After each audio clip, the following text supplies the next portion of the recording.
there was a crackdown, even before I joined the ministry, on illicit trade. Right.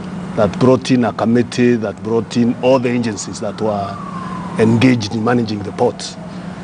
And because of that crackdown, there was tightening of processes at the port to deal with that problem of illicit trade and the counterfeits flooding the markets. Now that crackdown led to too many agencies participating in the process of clearing goods, and it caused those delays. So it can't be entirely my fault. First of all, the port and ICN is run by Ports Authority. KEBS is just one of the agencies that operate at the port. The overall is actually Kenya Ports Authority. And some of the delays were not entirely KEBS. There is KRA, KEBS, KEFIS, even CID. In fact, 26 agencies since the crackdown have been participating at the port, all of them trying to do their work in terms of, and that is what has been the problem. The president had even given that directive, we clear the goods for the small traders earlier, and we had managed to clear most of them, but there were still information that there were some of the goods that were not being traced, and it turned out that there were actually goods that had been destined for other countries that were brought in, as if they were meant for Uganda and South Sudan, and that's why we were not able to trace them, because that information was not coming through. So it's not that we didn't help. We cleared most of the goods, actually over 600 containers. There were 35 containers that had criminal processes that were under the DCI, and then there were those that eventually information came out when the president visited. And yet then the president... 1,000 containers destined for other countries were stuck there. Because if what you're saying is true... And the problem was information. Those traders were not giving the relevant information. But if what you're saying is true, sir, then if you are making progress and there was clearing of these containers and there was progress being made, as I mentioned, then the president needed not have come.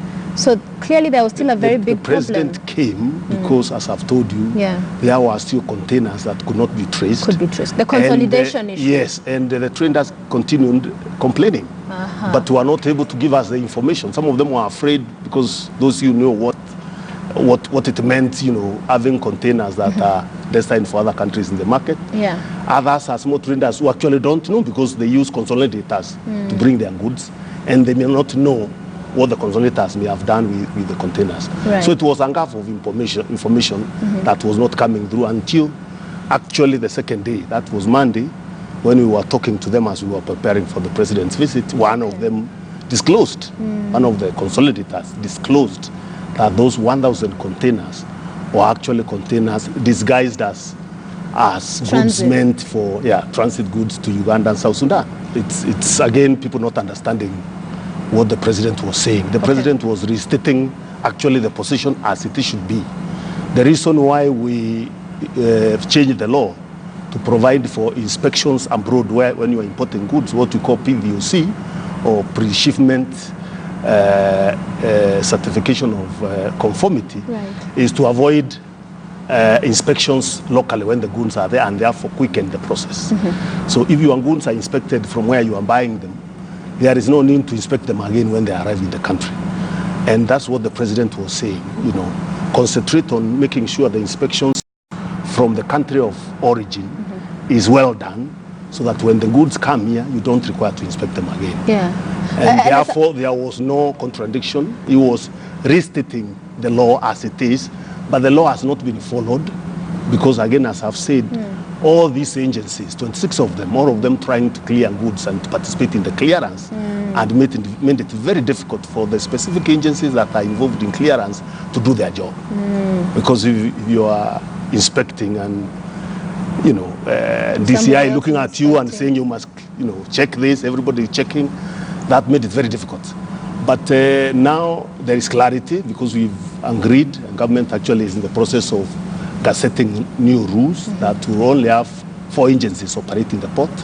That is KPA, KRA, KEBS, basically, and then the railways, 4 agencies largely will be the ones allowed to operate in the port on a day-to-day basis.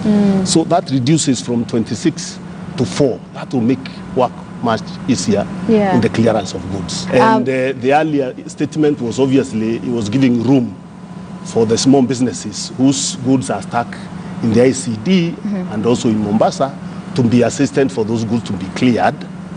And of course, some of them be inspected if they arrived without inspection. And then if some have not paid taxes, because some of them are understated, some of them do not have clear information on what is inside because they are consolidated goods. He was saying clear those, help the small businesses access their goods, and then go back to the normal way of making goods come in without engaging in inspection of all the goods when they already have been inspected. When they're already there.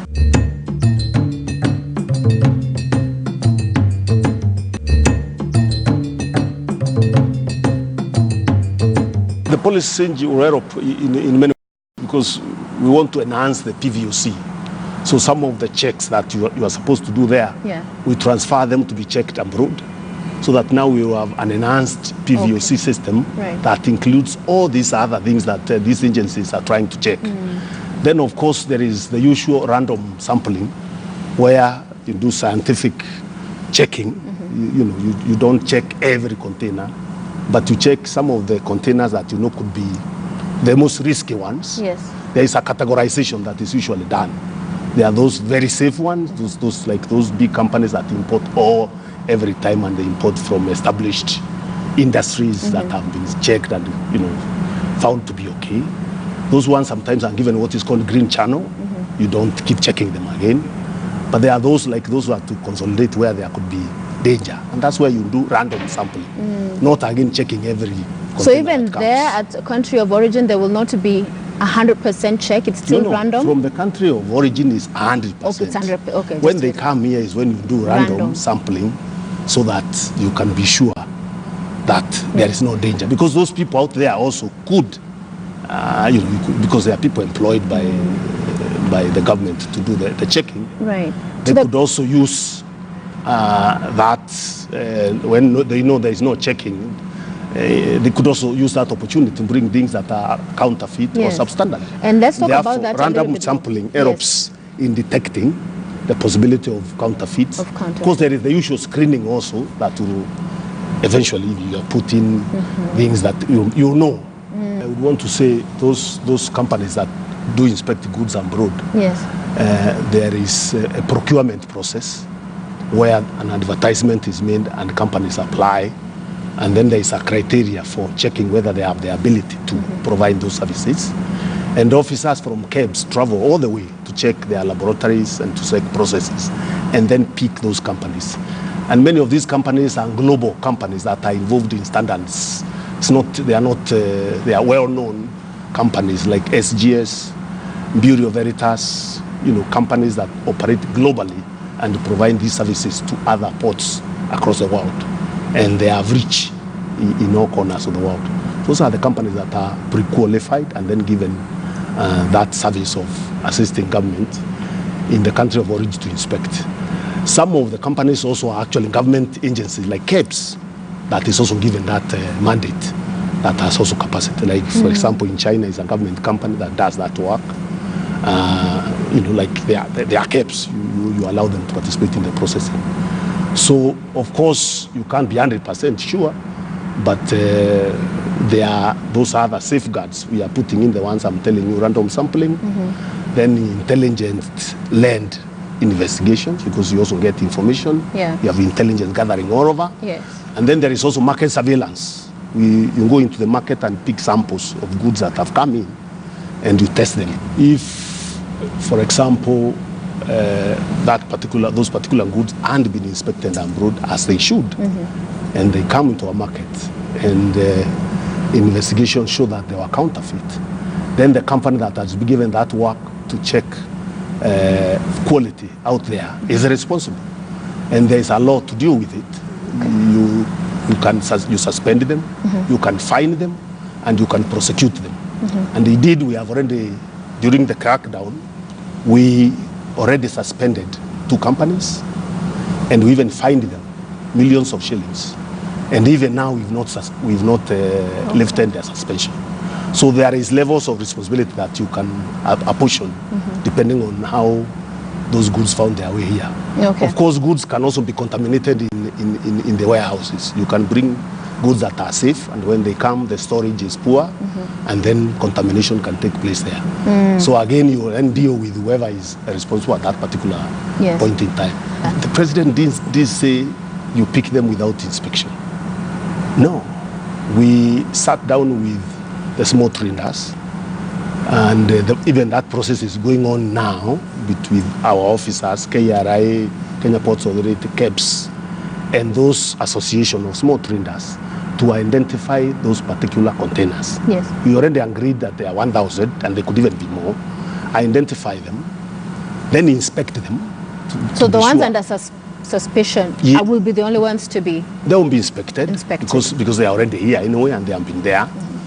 The whole exercise is to Europe, those goods be cleared for them to access them. Okay. But safety safeguards will be made in terms of inspecting to make sure there is nothing harmful. And then the specific small traders will access their goods. Of course, there are also the president committed to waive the storage, because they have been there. If they were charged the storage fees, that will be too punitive, and other charges. So I think it is the right thing to do, so that the small people who are doing business can be able to access their goods and continue their businesses.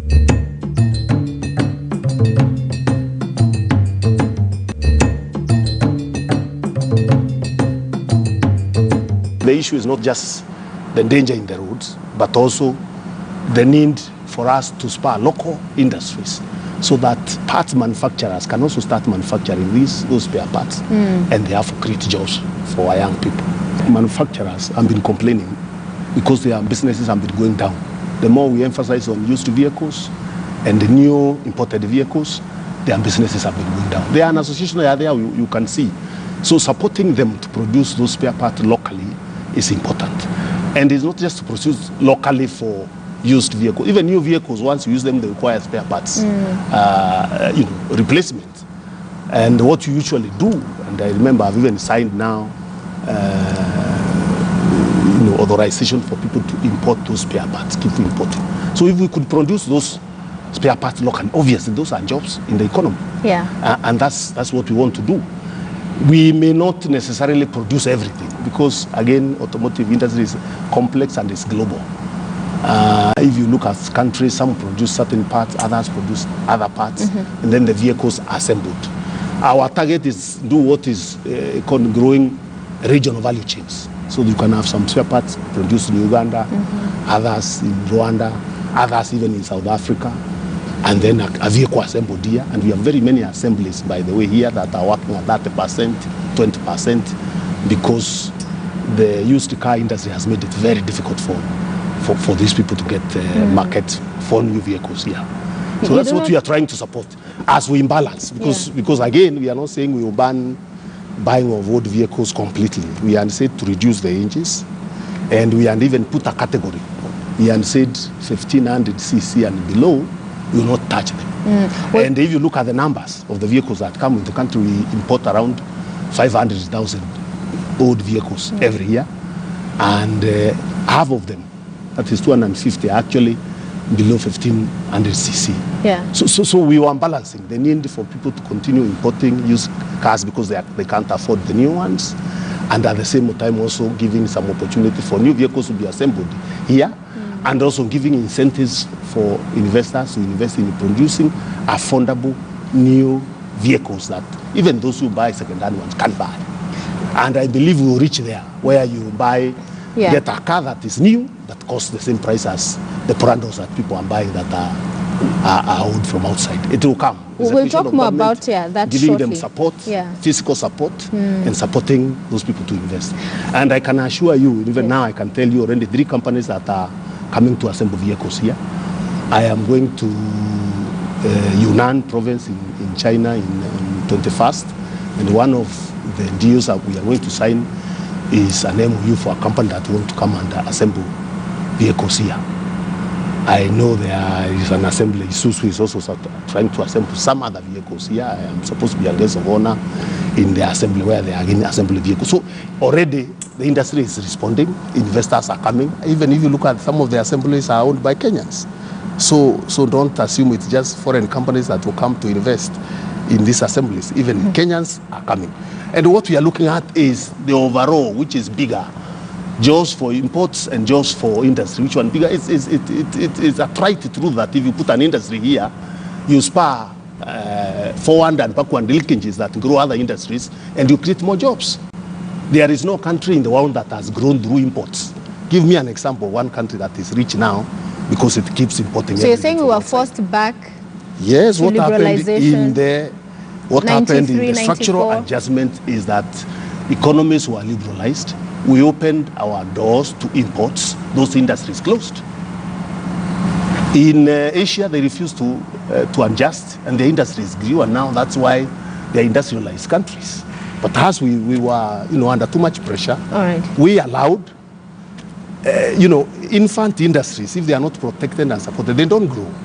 And if you liberalize completely without creating a balance, you close industries and jobs are closed. Yes, let's look at Gikomi in Kisumu. Yes. It used to be a big employer. Is it there anymore?